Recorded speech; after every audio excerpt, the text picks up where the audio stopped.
மகர ராசி என்பர்களுக்கு மார்ச் மாதத்துல இருந்து ஒரு நிறைய விடிவு காலங்கள், பெரிய பெரிய பிரச்சனைகளுக்கும் தீர்வுகள் கிடைக்கக்கூடிய ஒரு தருணம். உங்களுடைய ராசி அதிபதி ராசிக்கு 2ஆம் இடத்துல இருந்து 3ஆம் இடத்திற்கு பயிற்சி ஆகிறார். 7.5 சனியிலிருந்து விடிவு காலம் ஒரு கிட்டத்தட்ட ஒரு 10 வருடங்களாக 7.5 சனி 7.5 ஆண்டு மட்டும் இருந்தா பரவாயில்ல மேடம்.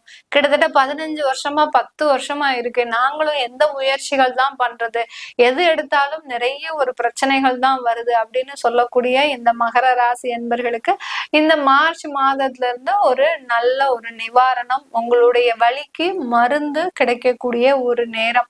எவ்வளவோ மாற்றங்கள், எவ்வளவோ துன்பங்கள், எவ்வளவோ இழப்புகள், எவ்வளவோ நிறைய ஒரு தேவையில்லாத பிரச்சனைகளை சந்தித்த இந்த மகர ராசி என்பர்களுக்கு இந்த மார்ச் மாதம் ஒரு நல்ல ஒரு அதிகப்படியான ஒரு முன்னேற்றத்தை கொடுக்கக்கூடிய ஒரு தருணம்.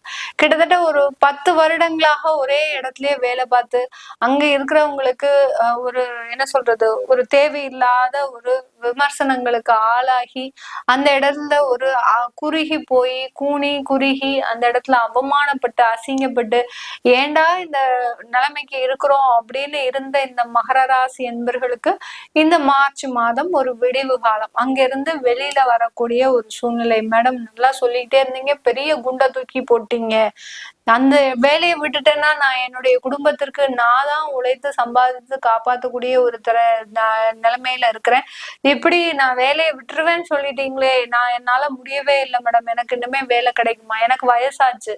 ஏன்னா மகர ராசி அன்பர்கள் பொதுவாகவே உழைப்பை விட இந்த வயதை கனெக்ட் பண்ணிக்கிட்டே இருப்பீங்க. உங்களுக்கு உழைக்கக்கூடிய திறமை இருக்கு, நல்ல ஒரு பேச்சு திறமை இருக்கு, நல்ல ஒரு நாலேஜ் எல்லாம் நிறைய இருக்கும்.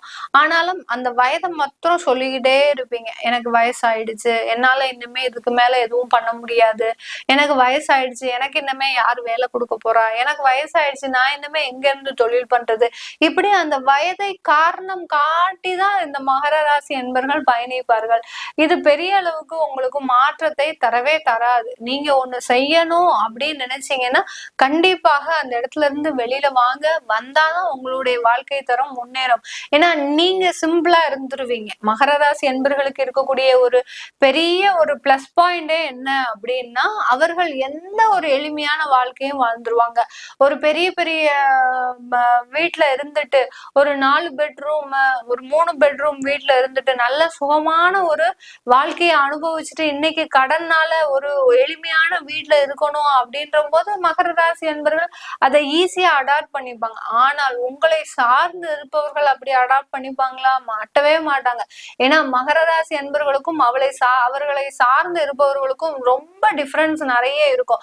மகர ராசி என்பவர்கள் கட்டாந்தரையில தான் படுக்கணும் அப்படின்னு படுத்தா கூட அவர்களை சார்ந்து இருப்பவர்கள் இன்னைக்கு பெட்டு போட்டாதான் தூக்கம் வரும், ஏசி போட்டாதான் தூக்கம் வரும் அப்படின்னு நினைக்கக்கூடிய அன்பர்களாக தான் இருப்பாங்க. அதனால அவர்களுக்காகவாது நீங்க சில விஷயங்களை செய்ய வேண்டிய ஒரு கட்டாய சூழ்நிலை இந்த மார்ச் மாதத்துல இருந்து இந்த மகர ராசி அன்பர்களுக்கு வரப்போகுது. இது ஒரு வளர்ச்சியை தருமா மேடம்? நான் திரும்பியும் இல்லாட்டி பின்னோக்கி செல்வேனா? என்னுடைய வாழ்க்கையில ஒரு இழப்புகளை திரும்பியும் சந்திப்பேனா? ஏன்னா வேலையை விடணும் அப்படின்னு சொல்லும் போது நீங்க எனக்கு அதுல அந்த ஒரு வளர்ச்சி இருக்குமா, இல்ல இது இருக்குமா, பின்னோக்கி வாழ்க்கையை செல்வேனா அப்படின்னா கண்டிப்பாக உங்களுக்கு இது ஒரு டெவலப்மெண்ட் நோக்கிதான் இந்த பயணங்களே ஆரம்பிக்க போகுது. ஒரு இடத்துல நமக்கு சனி பகவான் 3ஆம் இடத்துக்கு போறாரு, உங்களுடைய ராசில இருந்து 3ஆம் இடத்துக்கு போறாரு. யார் யாருக்கெல்லாம் 7.5 சனி நீங்களே உங்களுடைய லைஃப்ல செக் பண்ணாங்கன்னா தெரியும். 7.5 சனி முடிஞ்ச உடனே ஒரு பார்ட் அப்படியே முடிஞ்சிடும். அங்க நீங்க என்னென்னலாம் செஞ்சீங்களோ, என்னெல்லாம் வாங்கினீங்களோ, கடன்லாம் வாங்கினீங்களோ, எங்கெங்கெல்லாம் அவமானப்படு அந்த பார்ட் அப்படியே முடிஞ்சிடும். அப்புறம் ஒரு புது அத்தியாயம் உங்களுக்கு தொடங்கும். அதுதான் இந்த மகர ராசி என்பர்களுக்கு தொடங்க போது. உங்களுடைய ஒரு புதிய வாழ்க்கையை தொடங்கக்கூடிய ஒரு நேரம். இந்த காலகட்டத்துல உங்களுக்கு திருமண வாய்ப்புகளும் உங்களை தேடி வரக்கூடிய ஒரு நேரம். ஏன்னா உங்களுடைய 7ஆம் வீட்டு அதிபதி அந்த சந்திரனாக இருந்தாலும் அந்த திருமண வாழ்க்கையில ஒரு பிடிப்பில்லாத ஒரு வாழ்க்கையை நடத்திக்கிட்டு இருப்பவங்க இந்த மகர ராசி என்பர்கள். ஏதோ நீ கல்யாணம் பண்ண சொன்னாங்க, நான் வாழ்ந்தேன், நான் சொன்ன பேச்சு கேட்கறது இல்ல, அவங்களும் என் சொன்ன பேச்சு கேட்கறது இல்ல, எங்களுக்கு குழந்தையும் பிறந்துருச்சு, என்னமோ வாழ்க்கையை வாழ்ந்துட்டு இருக்கிறோம் அப்படின்ற மாதிரிதான் இருப்பாங்களே ஒழிய ஒரு பிடிப்போட இந்த குடும்ப வாழ்க்கையை நடத்த சொன்னா இந்த மகர ராசி என்பர்களுக்கு அதுல ஒரு எந்த விதமான ஒரு நாட்டமும் இருக்காது. ஆனால் இந்த மகர ராசி என்பர்கள் இப்ப வாங்கின அடியின் காரணமாக, ஏழரை சனியின் விளைவின் காரணமாக அந்த குடும்பத்தின் மீது ஒரு பாசங்கள், ஒரு அரவணைப்பு, ஒரு நேசம் உருவாகக்கூடிய ஒரு நேரமாக தான், மாதமாக தான் இருக்க போகுது. இந்த மார்ச் மாதத்துல பாத்தீங்கன்னா குடும்பத்துக்காக தலையில நிப்பாங்க. நான் என் குடும்பத்துக்காக நான் இதெல்லாம் செய்வேன், என்னுடைய குடும்பம் தான் எனக்கு முக்கியம். இது நாள் வரைக்கும் அந்த குடும்பத்துக்காக ஒண்ணுமே செய்யாத நபர்கள் இன்னைக்கு திடீர்னு எப்படி இப்படி மாறுறாங்க அப்படின்னா இதுதான் காரணம். உங்களுக்காக இனிமே மகர ராசி என்பர்கள் குடும்பத்திற்காக உழைக்கக்கூடிய ஒரு தருணம்.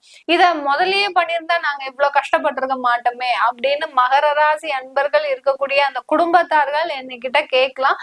அவர்கள் அதை அனுபவிக்கக்கூடிய ஒரு தருணம் அனுபவிச்சுட்டாங்க. ஒரு வலியும் வேதனையும் இருந்தாதான் இன்னொரு பக்கம் அந்த அன்பும் பாசமும் கண்டிப்பா கிடைக்கும். அதனால அந்த குடும்பத்திற்காக ஒரு தன்னை மாற்றிக்க கூடிய ஒரு நேரமாக தான் இந்த மகர ராசி அன்பர்களுக்கு இந்த மார்ச் மாதம் ஆரம்பிக்க போது. இந்த மார்ச் மாதத்துல இந்த மகர ராசி அன்பர்களுக்கு 3ஆம் இடத்துல புதன், சுக்கிரன், சூரியன், சனி இது எல்லாமே இருக்கிறதுனால கண்டிப்பாக வெளிநாட்டு வாய்ப்புகள் 100% கிடைக்க போகுது. எக்ஸ்போர்ட் தொழிலாம் செய்யணும்னு நினைக்கிறவங்க, வெளிநாட்டுக்கு நான் ஏதாவது ஒரு உணவை அனுப்பலாம்னு நினைக்கிறேன், தொழில் செய்யலாம்னு நினைக்கிறேன், இங்க இருந்தபடியே சில விஷயங்களை அங்க ஆப்ரேட் பண்ணலாம்னு நினைக்கிறேன் அப்படின்னு நினைக்கிறவங்களுக்கு கண்டிப்பாக அதற்குண்டான ஒரு சாத்தியமான அமைப்புகள் வரப்போகுது. மகர ராசி என்பர்களுக்கு அந்த வெளிநாட்டு தொடர்புகள் மூலமாக உங்களுடைய வாழ்க்கையில மிக பெரிய அளவுக்கு மாற்றங்களை சந்திக்கக்கூடிய ஒரு தருணம். உங்களுடைய விரையாதிபதி ஆகப்பட்ட அந்த குருவாகப்பட்டவர் இந்த ராசிக்கு, மகர ராசிக்கு 5ஆம் இடத்துல இருக்கிறதுனால குழந்தைகள் மூலமாக செலவுகள், குழந்தைகள் மூலமாக தேவையில்லாத விரயங்கள், குழந்தைகள் மூலமாக எதிர்பாராத இழப்புகள், இப்படி எல்லாம் அடுக்கடுக்கா நம்ம சொல்லிட்டே போலாம். குழந்தைகளுக்காக சில செலவுகளை செய்வீங்க, கடன் வாங்கி செய்வீங்க. அடுத்து பாத்தீங்கன்னா குழந்தை பேரு அப்படி வேணும் அப்படின்னு, குழந்தை பாக்கியம் வேணும்ன்றவங்களுக்கு மருத்துவ செலவின் பேர்ல அந்த குழந்தை பாக்கியம் ஏற்படும். அடுத்து 6ஆம் இடத்துல செவ்வாய் இருக்கிறதுனால சில துணிச்சலோடு செய்யக்கூடிய சில விஷயங்கள், எல்லாரும் இதெல்லாம் வேண்டாம் அதெல்லாம் வேண்டாம் அப்படின்னு பயந்து தடுத்தா கூட இந்த மகர ராசி என்பவர்கள் அதெல்லாம் ஒன்னும் செய்யாது, நம்ம செஞ்சே தீரணும் அப்படின்னு ஒரு துணிச்சலோட சில விஷயங்களை முடிவெடுத்து செய்யக்கூடிய ஒரு தருணமாக தான் இருக்க போகுது. மகர ராசி என்பவர்களுக்கு வெளிநாட்டுல இருக்கிறவங்களுக்கு இந்த காலகட்டம் நல்ல வளர்ச்சி, தொழில்ல வளர்ச்சி, வேலையில வளர்ச்சி, அடுத்த நீங்க இருக்கக்கூடிய இடத்துல சொத்துக்கள் வாங்கக்கூடிய ஒரு யோகம், அங்க இருந்த மாதிரியே மாணவர்களாக போயிருக்கிறீங்க அப்படின்னா, படிக்கிறதுக்கு போயிருக்கிறீங்க அப்படின்னா உங்களுக்கு இது நாள் வரைக்கும் வேலை கிடைக்கிறதுல எல்லாம் ரொம்ப சிரமங்கள் இருக்கும். அதாவது பெரிய பெரிய படிப்பு படிச்சும் ஒரு பெரிய அளவுக்கு ஆராய்ச்சி பண்ற, அதாவது முனைவர் பட்டம் பெறக்கூடிய சில படிப்புகள் படிச்சும் அங்க வேலை இல்லாம தவிச்சிட்டு இருக்கக்கூடிய இந்த மகர ராசி என்பவர்களுக்கு இந்த மார்ச் மாதத்துல இருந்து அதற்குண்டான ஒரு நிவாரணம் எல்லாம் உங்களுக்கு கிடைக்கக்கூடிய ஒரு நேரமாக தான் இருக்கும். அதனாலதான் முதலே சொல்லிட்டேன், உங்களுக்கு உண்டான வழிகளுக்கு ஒரு மருந்து கிடைக்கக்கூடிய ஒரு தருணம் தான் இந்த மார்ச் மாதம் இந்த மகர ராசி என்பவர்களுக்கு. இது எல்லாமே நம்ம கோச்சார நிலவரப்படி பலன்களை சொல்லிட்டு வந்துட்டு இருக்கிறோம். உங்களுடைய தசாபுத்தி பலன்களை தெரிஞ்சுக்கணும் விருப்பப்படுறவங்க கீழே இருக்கிற நம்பருக்கு வாட்ஸ்அப்ல அப்பாயின்மெண்ட் வாங்கிக்கிட்டு நீங்க என்கிட்ட கன்சல்ட் பண்ணிக்கலாம். உங்களிடமிருந்து விடைபெறுவது உங்கள் ஆஸ்ட்ரோ பூர்ணா. நன்றி, வணக்கம்.